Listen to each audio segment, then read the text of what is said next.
आज मैं आप लोगों को बताऊंगा थ्रोम्बोलाइसिस के बारे में। ये एक 35 ईयर ओल्ड मेल पेशेंट है जो कि इमरजेंसी में आया था।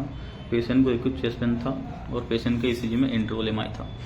उसके बाद पेशेंट को हमने लोडिंग डोज दिया, टेबलेट एस्पिरिन 325 mg, टेबलेट क्रोप्टोवेल 300 mg और टेबलेट एटोरोस्टैटिन 80 mg। ये तीनों टेबलेट हमने पेशेंट को चबा के खिलाई और एक टेबलेट सोर्बिट्रेट 5 mg की पेशेंट को सबलिंगुअल दी गई।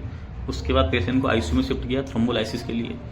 अभी मैं आप लोग बताता हूँ थ्रोम्बोलाइसिस कैसे करते हैं। तो दोस्तों, जिस भी मरीज को हार्ट अटैक आता है, हार्ट अटैक का मतलब होता है मायोकार्डियल इन्फार्क्शन।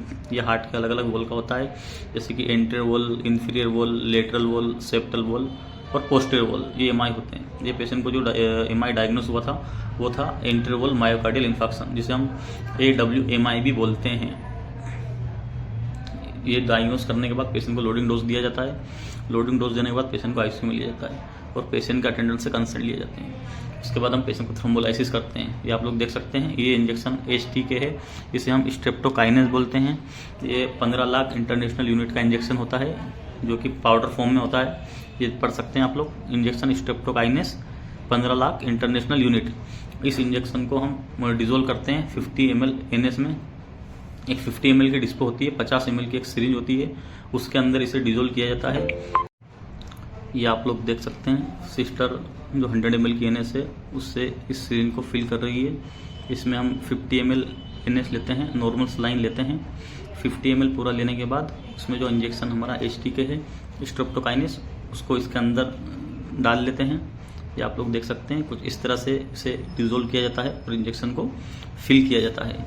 इस इंजेक्शन को भरने के बाद इसे इन्फ्यूजन पंप में सेट कर दिया जाता है। ये जो थ्रोम्बोलाइसिस हम करते हैं इसका टाइम पीरियड होता है, इसे हमें 45 मिनट से 1 आवर में पेशेंट को देना होता है।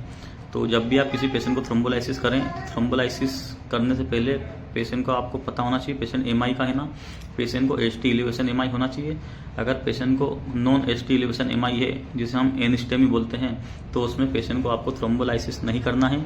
आपको हमेशा याद रखना है, पेशेंट को जिसे भी HT एलिवेशन होगा उसे ही थ्रोम्बोलाइसिस किया जाता है, जैसे कि हम इस पेशेंट को कर रहे हैं। तो दोस्तों, एमआई डायग्नोस होने के बाद ये इंजेक्शन HTK आपको देना है। HTK मैंने आप लोगों को बता दिया 15 लाख इंटरनेशनल यूनिट का होता है। 50 ml की सीरीज में हम इस इंजेक्शन को लोड करते हैं और इन्फ्यूजन पंप से देते हैं। उसके बाद कुछ खास बातें और बता देता हूँ। जब भी इंजेक्शन देते हैं आप पेशेंट को, तो पेशेंट के अटेंडर को इसके बारे में बता दें कि आपके मरीज को हार्ट अटैक हुआ है, दिल का दौरा पड़ा है। इस दौरे को कंट्रोल करने के लिए, मरीज की जान बचाने के लिए इसमें एक इंजेक्शन लगाया जाता है खून पतला करने का, जिसे हम स्ट्रेप्टोकाइनेस बोलते हैं। इस इंजेक्शन के लगाने के दौरान मरीज के नाक से खून आना, मरीज के मुंह से खून आना, मरीज के लेटरिन या पेशाब से खून आना, या फिर मरीज को सर के अंदर खून का रिसाव होना, इंट्राक्रेनियल हेमरेज या इंट्रासेरेब्रल हेमरेज हो सकता है। ये आपको मरीज के अटेंडेंट को बता देना है कि आपके मरीज को इस इंजेक्शन लगाने से पेशाब, लेटरिन, कान के रास्ते, मुंह के रास्ते, सर के अंदर कहीं भी खून का रिसाव हो सकता है, क्योंकि ये इंजेक्शन खून पतला करने का है। आपके मरीज को दिल का दौरा पड़ा है, हार्ट अटैक हुआ है, इस कंडीशन में मरीज को हम एक इंजेक्शन लगाते हैं जिसे स्ट्रेप्टोकाइनेस इंजेक्शन बोलते हैं। इस इंजेक्शन का फ़ायदा ये है कि जो आपके मरीज को हार्ट अटैक हुआ है उससे मरीज आपका बचेगा, खून का थक्का घुलेगा और आपके मरीज को आगे हार्ट अटैक कभी डबल से आने के खतरे नहीं रहेंगे। ये आपको मरीज के अटेंडेंट को बता देना है और कंसर्न पेपर पर साइन ले लेना है। कंसर्न पेपर पर साइन लेने के बाद ही आपको इंजेक्शन स्ट्रेप्टोकाइनेस HTK लगाना है, अदरवाइज नहीं लगाना है। बहुत से बार ये रिकॉर्ड हुआ है कि थ्रोम्बोलाइसिस के दौरान पेशेंट को हेवी ब्लीडिंग हो जाती है और पेशेंट की डेथ हो जाती है, पेशेंट की जान चली जाती है। तो उस कंडीशन में अटेंडेंट डॉक्टर को ब्लेम करेंगे कि पहले आपने हमें ये क्यों नहीं बताया। तो आपको इससे होने वाले सारे संभावित खतरों को अटेंडेंट को बता देना है पहले ही, उसके बाद ही आपको थ्रोम्बोलाइसिस चालू करना है। ये आप लोग देख सकते हैं, 50 ml की सिरिंज में हमने इंजेक्शन स्ट्रेप्टोकाइनेस को डिजोल्व किया और इन्फ्यूजन पंप पे सेट कर दिया। इन्फ्यूजन पंप पे हमने एक रेट एडजस्ट कर दी है इसकी 50 ml पर आवर। 1 घंटे में 50 ml का जो इंजेक्शन है पूरा चले जाएगा। आप जब भी किसी पेशेंट को थ्रोम्बोलाइसिस करते हैं तो उसको 45 मिनट से 1 घंटे के अंदर आपको इंजेक्शन देना होता है। अभी एक क्वेश्चन आता है कि किन किन मरीजों को थ्रोम्बोलाइसिस कर सकते हैं और किस कंडीशन में करेंगे। ये आप लोग देख सकते हैं, 50 ml पे सेट कर दिया है सिस्टर ने, अभी 1 घंटे में ख़त्म हो जाएगा। तो मैं बता रहा था आपको किन किन मरीजों को थ्रोम्बोलाइज करना है। तो दोस्तों, अगर कोई मरीज को चेस्ट पेन हुआ, चेस्ट पेन होने के बाद अगर पेशेंट 12 घंटे के अंदर हॉस्पिटल पहुंच जाता है तो उस मरीज को आपको थ्रोम्बोलाइसिस करना है। 12 घंटे के अंदर अगर मरीज आता है तो उसे हम बोलते हैं window period. Window period heart attack के मरीज में थ्रोम्बोलाइसिस करने का 12 घंटे का होता है। अगर 12 घंटे के अंदर अंदर मरीज अस्पताल पहुंच जाता है तो उसे विंडो पीरियड बोलते हैं। विंडो पीरियड में अगर मरीज आता है तो उसे थ्रोम्बोलाइसिस किया जाता है। जैसे कि ये मरीज हमारे पास 3 घंटे में हॉस्पिटल आ चुका था, तो ये विंडो पीरियड में था, 12 घंटे के पहले आ चुका था, तो हमने इसे थ्रोम्बोलाइसिस किया। तो आपको हमेशा ध्यान रखना है, अगर मरीज विंडो पीरियड में आता है, 12 घंटे के पहले आता है, तो आपको थ्रोम्बोलाइसिस करना है उसे। अगर मरीज 12 घंटे के बाद आता है, जैसे कि आज मरीज को हार्ट अटैक हुआ, आज सीने में दर्द हुआ और मरीज आपके पास नेक्स्ट डे आ रहा है या फिर 2 दिन बाद आ रहा है, तो उस कंडीशन में मरीज को आपको थ्रोम्बोलाइसिस नहीं करना है, उसे आपको CAD की लाइन पर रखना है। ये आप लोग देख सकते हैं, मरीज के लिए हमने डिफिब्रिलेटर मशीन भी बुलवा के रख ली है, जो इमरजेंसी में रखी हुई थी, क्योंकि थ्रोम्बोलाइसिस करने के दौरान पेशेंट को VT VF हो सकता है। पेशेंट अगर एसिस्टोल हो, कुछ भी कॉम्प्लिकेशन हो, तो उस कंडीशन में पेशेंट को शॉक देना पड़ सकता है, पेशेंट को कार्डियक अरेस्ट भी हो सकता है। तो इसलिए आप जब भी किसी पेशेंट को थ्रोम्बोलाइसिस करें तो आपके पास हमेशा डिफिब्रिलेटर स्टैंड बाय होना चाहिए। अभी हमारे मरीज का इंजेक्शन स्ट्रेप्टोकाइनेस 50 ml हो चुका है, तो इंजेक्शन को हम जब देते हैं तो इसके 3 ECG निकाले जाते हैं। एक प्री थ्रोम्बोलाइसिस ECG जो कि ऑन एडमिशन निकाला जाता है, उसके बाद सेकंड होता है हमारा ड्यूरिंग थ्रोम्बोलाइसिस। जैसे कि अभी हमारा 50 ml का इंजेक्शन था जो कि 25 ml जा चुका है, तो हम इसे बोलेंगे during thrombolysis ECG।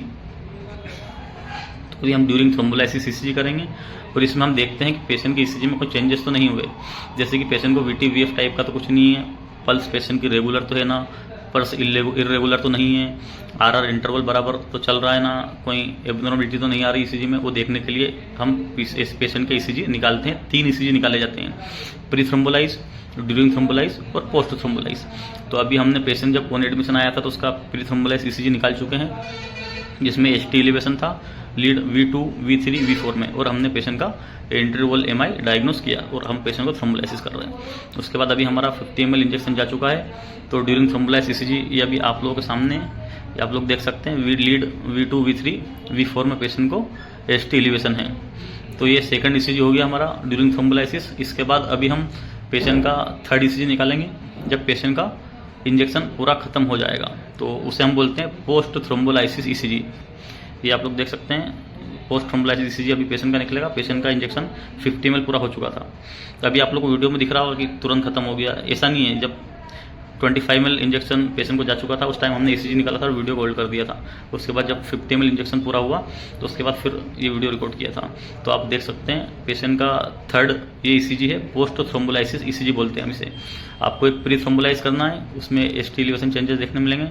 During thrombolysis इसलिए करना है कि पेशेंट को कोई ST एलिवेशन तो बड़े तो नहीं है या कम तो नहीं हुए, या फिर कोई पेशेंट को TB इन्वर्जन तो आया है, या फिर पेशेंट को VT VF तो नहीं हो रहा है, पेशेंट को हार्ट ब्लॉक वगैरह तो नहीं। इसके लिए आपको ड्यूरिंग थ्रोम्बोलाइज करना है और एक पोस्ट थ्रोम्बोलाइसिस ECG निकालना है, जो कि आपका थर्ड ECG होगा। ये आप लोग देख सकते हैं, थर्ड पोस्ट थ्रोम्बोलाइसिस ECG हम पेशेंट का निकाल चुके हैं। तो दोस्तों ये प्रोसेस होती है थ्रोम्बोलाइसिस करने की, और इस पेशेंट को थ्रोम्बोलाइसिस करने के दौरान कोई कॉम्प्लिकेशन नहीं हुए, पेशेंट हमारा स्टेबल है और अच्छे से डिस्चार्ज होकर भी गया है। तो दोस्तों इस तरह से पेशेंट को थ्रोम्बोलाइसिस किया जाता है।